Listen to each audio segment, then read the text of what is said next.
So this is going to be a little bit of a different video. It's not really a tutorial, I will just be going over how I made this render. It is going to be on a time lapse, but it took me about an hour to put this shot together.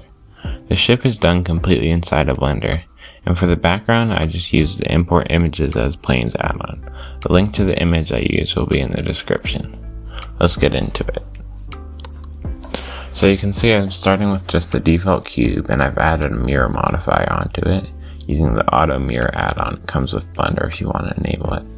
I'm adding some wings, and then I'm going to add a little bit of a jet engine underneath here. The main tools I'm using are just the extrude, inset, and bevel tools, and as well as the loop cut tool.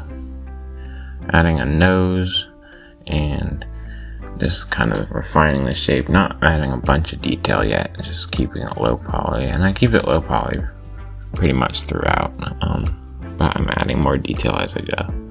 I added some air intake vents on the wings, not really sure why, and I'm just adding some more detail to the different parts like the jet engine. For the back, you can't see right now, but I just kind of like beveling it out, and then I added a back window.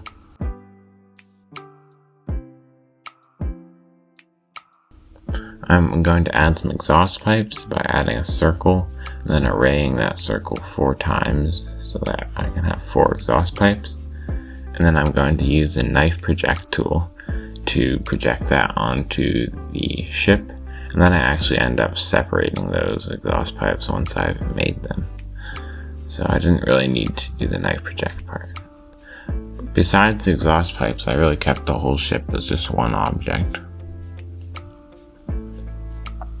I added some landing gear of some sort, and just continuing to refine different parts. I've added a vent on the front. You can't see it at the moment, and now I'm just adding some details to the top, as well as some vents on this back part here. Now you can see the grill on the front here, and just working on the front window now. Adding some bevels where they're needed, and messing around with different things. I added another wing down below the engine, just made a little bit of a point and messing around with how it's looking. I added some front landing gear as well. And this is pretty much all I did for the modeling part, just refining a few more things, and then I started to add pipes. And to do this, I used the tube tool add-on. I'll have a link in the description as well as a link to a tutorial, but it's really simple.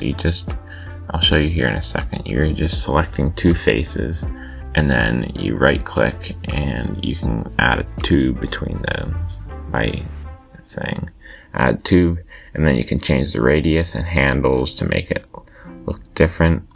It's a really great tool for adding pipes fast, and because they're curves, you can always go in and change them later by adding handles and changing the radius and all that. So I'm just adding these throughout the mesh all on one side, and then I'm going to mirror most of them over to the other side later.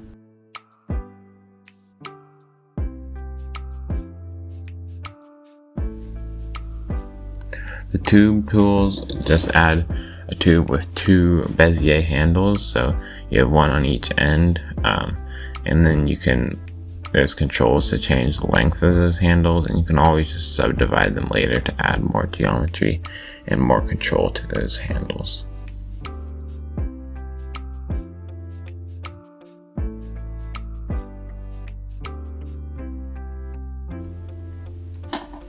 Now I'm selecting all these. I selected an active one, mirrored that over, and then hit Ctrl L to link the modifiers over to the rest of those pipes.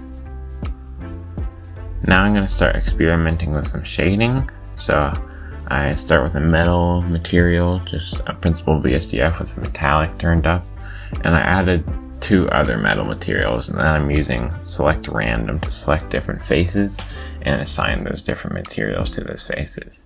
I did the same thing for the pipes, just using select random to assign different materials to the different pipes. This just gives it some variation. between different pipes. I added a glass material to this front window here, and then I moved on to doing some lighting. I just added a sunlight. I think I set the value to around 10. Then I changed the world strength up so it's a little more gray, and added a cube for volumetrics. I added a principal volume and then plugged a noise modifier into that to give this kind of cloudy, misty effect. I added some lights around the object. Can't see them now, but you will be able to see them later. This top one here is red, and I added kind of an orangey one underneath.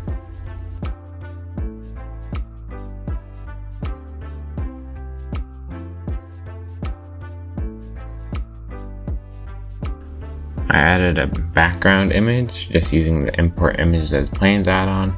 I copied the rotation from the camera over to this plane, and then I parented the plane to the camera so that now when I move around the camera, the image will move around as well. I added another volume cube, just made it smaller, and then I'm just moving around these lights here. I also added a second light in these air intake vents after I changed these materials around, and that's just to give it a little bit more interest. You can see here I've added a point light, and I ended up changing it to an orange color and making an area light before I duplicated it over to the other side.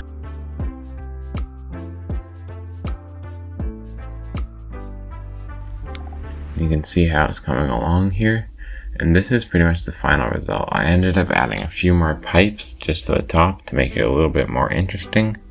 And yeah, I rendered out one image first and decided it was a little bit too far away and not interesting enough, especially because I didn't spend that much time on the background. So this is the first render here.